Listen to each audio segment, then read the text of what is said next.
Well, I was going through some of my old books and I found this. This is an old price guide. It's not Overstreet. It just says 103rd edition official price guide to comic and science fiction books. It had some pulp, big little books also, pulp magazines. But what's interesting about this is, well, this is kind of funny also. I had list when I was a kid. I wrote down some of the titles I was collecting in here so I'd remember what to buy, I guess. But 1979. But what's interesting is how cheap the comic books were worth back then. Let me find one for an example here. One that everybody would want. Well, I know one they have. Amazing Fantasy 15 was worth a whopping $300 in mint. First Spider-Man. Amazing Spider-Man #1, which is weird. It was worth according to this book, $330. Yet the first appearance was only worth $300. That didn't make much sense. No wonder this price guide went out of business. But let's see, they have Action Comics #1. How much that one was worth? $7,000. Now it's probably worth $100,000 or something. Amazing. But actually, we picked this up when we were kids. Me and my brother. It was probably the early '80s. I was probably 10 years old or so. Daredevil #1, $40.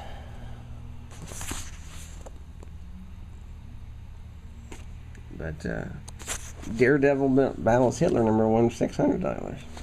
Don't you wish you had a time machine? Well, I guess if you really had a time machine, you could go back and buy them for 10 cents. Like, here's the first Swamp Thing, $8. If only I had known how much these things would have gone up in value. Of course, that's what everybody says, I guess. I'm trying to think of what else might suit, like Detective Comics 27.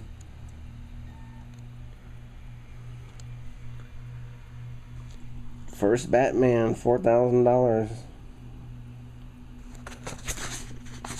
It's went up a lot of money, of course, but well, here's like a color section. This is cool. I'll show you some of the key issues. Superman #32, $25. Superman #1, 2,750. Batman 1, $2,000. $225 for #3. Holy shit! Spectacular Spider-Man was only $1, man. Wonder Woman #1. Captain Marvel early issue, $250. Captain America #1, that was $2,000. Hell, this one here was still $9,300. Marvel Mystery #1. Marvel, yeah. But I guess this is not really news. Everyone knows how much they've gone up in value. But what's interesting about this book, though, I forgot to tell my story. When we were kids, me and my brothers got me into comic books first because some friend of his at school gave him, which is really weird, of all the comics to collect, my brother, some friend gave him Sergeant Rock and Unknown Soldier and Men at War, DC 70s war comics. So we became interested in comic books, collecting them, because I thought they were cool. And what was interesting, I lost my train of thought. Oh, yeah, this book, we got this at a Kroger's store when we were kids. They used to have a section in the middle of the store with a bunch of books. We probably got it for 50 cents or something, it's like on sale. But that's when we first realized that, hey, comic books are worth money. I never knew that until I got this. And of course, we started collecting them, not just because we liked them already, but once we found out they were worth money later on, we of course started putting them in the plastic bags and taking better care of them. There's a Mad magazine. I think I wrote in there on the little Mad. It was only worth $150 back then. Well, this is kind of interesting that I had some pulp books in here too, some cool covers. Doc Savage, Scorpion. Some of these, Captain Satan, isn't that a cool ass character? I love that.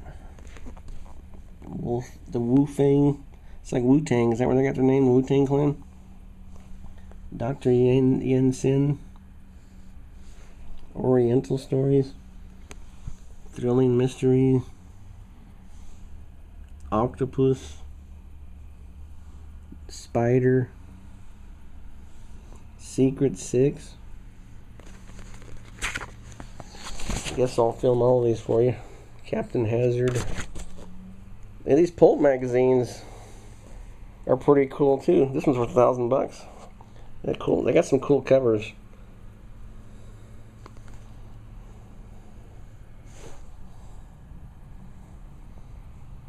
The Shadow. I'm not real familiar. I'm guessing they have a pulp price guide out now, but hell, this thing almost has more pulp pictures than comic books. Fantastic novels. Tarzan and the Leopard Men. I like this cover here. Worlds of Fantasy. $1.50. I had to look up that one. Coven 13. There's Ray Bradbury on the cover. Edgar Rice Burroughs. Fantasy. Red Shadows. Robert E. Howard. Conan writer. H.P. Lovecraft. Oh, cool. 110. Pirates of Venus. Anyway, I thought this was kind of cool. I thought I'd share it with some of the people out here. Let's see what the back cover. Somebody wrote "shit stinks" on here for some reason. I probably did that. This was only $7.95. The official price guide to comic and science fiction books. The single most comprehensive, up-to-date official price guide. Mike Resnick, a full-time freelance writer. He wrote a comic book script. Anybody know him? Let me know.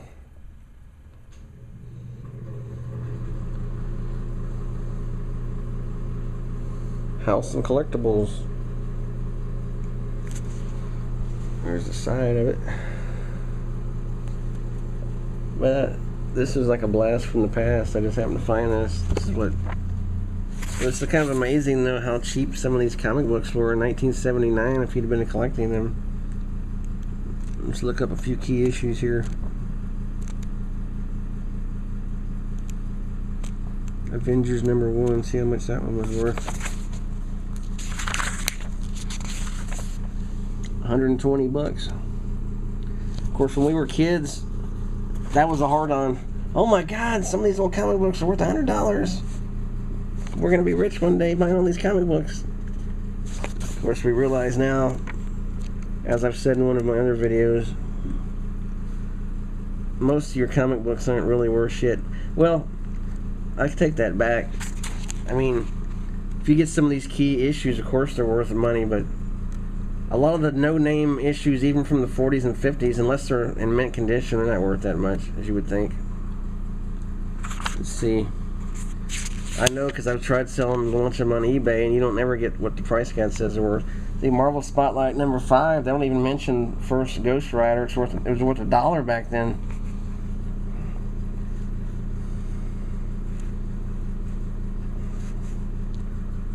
That pretty cool. Commandy, $3. Oh, Incredible Hulk. $200. 102, $4. I know what I need to look up if they even have it. One of the comic books that I have that's worth the most, which I pay the most for. Giant Size X-Men #1, if they even have it. There's Ghost Rider #1, it was worth a whole $1. So imagine if you bought 100 copies of it all in mint. That's a lot of money now. Let's see. Well, too bad we don't have a time machine. I could go back and Buy all these for a dime, cover price. Forget paying $100 for them, right? Fantastic Four, $500. Number 1. Oh yeah, I was looking for giant size X-Men if they even have it. They probably didn't have it listed. Now they don't even have it listed. That's funny. They're probably like, oh, this is an insignificant issue. Who's probably ever heard of the X-Men? Weird. They don't even have a listing for giant size X-Men. Who would have thunk it? Let me see if they have. I'm sure they have the regular X-Men. That'd be something they didn't have it. Weird Science, $40. We got a little section on. Let's see, X-Men. X-Men number 1 was only worth $60, man. Jesus Christ. Can you imagine? Special number 1. I don't know. I guess that's not giant size number 1. $1.50. Amazing. Tower of Shadows. I had this one. $2. And I still have that one. $2.50. It's kind of interesting though. What else do they have? Comic books. They got some big little books. Buck Rogers. The early ones were actually had color pictures in them and hard covers. Flash Gordon. Let's see, what else did they have? This is kind of like a they had more than just comic books in here. Science fiction, fantasy, hero pulps, Shadow, astounding stories, amazing stories, dime mystery. So this guy, magazines, future fiction. They just threw everything out of this world. They threw everything into this book. Strange stories. I guess these are all pulp magazines. Thrill book. Wonder stories. Let's see what else they have. General magazines. Fanzines. Some fanzines here. Acolyte.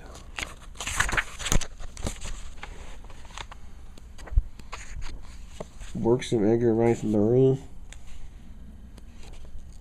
Plates, illustrations, condition.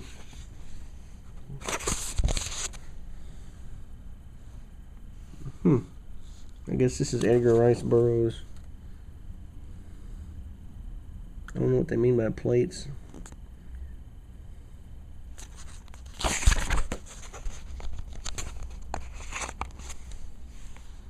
What else do they have in here? All kind of crap. Hardcover books. This is all unrehearsed, you can tell. Hardcover specialty. Buffalo book. Archive Asylum. I don't know what all this stuff is. I have to read through this. Hardcover sci-fi books, apparently. Anyway, I'm not going to go through all of this. There's some cool paperback books.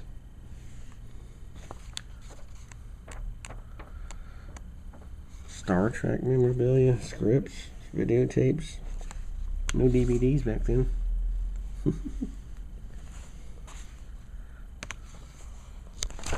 Miscellaneous collectibles. Kind of neat. Radio and television premiums. I'm sure they're worth a lot more. Buck Rogers Atom Pistols. Anyway, you get the idea. I'm not going to go through everything. Anyway, comic and science fiction books. Old school, 1979.